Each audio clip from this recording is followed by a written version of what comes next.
Le principe, c'est de vous protéger. Donc, moi, j'aurai dans ma voiture toute une série de cônes pour baliser et obliger les voitures à suivre vraiment et protéger les gens qui vont travailler en cas d'accident.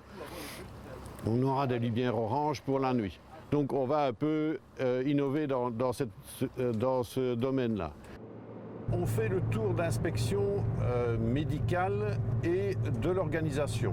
Donc devant nous, il y a la voiture de Laurent Vogt qui va contrôler tous ces postes de commissaires. Les commissaires, quand ils agitent le drapeau jaune, c'est que, un, ils sont présents, et deux, que tout va bien. S'ils agitent un drapeau rouge, c'est-à-dire qu'ils ont un problème et qu'ils aimeraient bien de le soumettre au directeur de course. On a 3 postes médicaux. Il est sûr et certain que quand on est en Formule 1, on n'en a pas 3, mais on en a 4. Et le 4e est situé ici, juste avant le double gauche. Mais la base, le squelette du service médical est le même que l'on va retrouver en Formule 1 et en championnat du monde.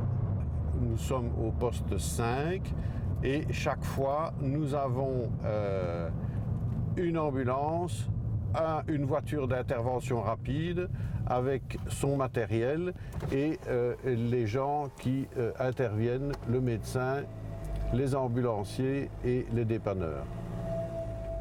C'est chaque fois une voiture d'intervention avec l'équipement complet.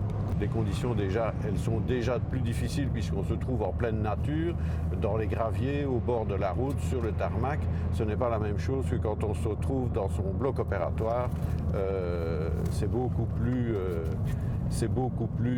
safe et beaucoup plus réconfortant avec un patient qui est à bonne hauteur, avec 2 ou 3 infirmières autour de vous.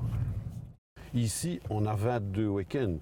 On a quand même un des plus beaux circuits du monde où tu as quand même un panel de voitures, de courses, etc.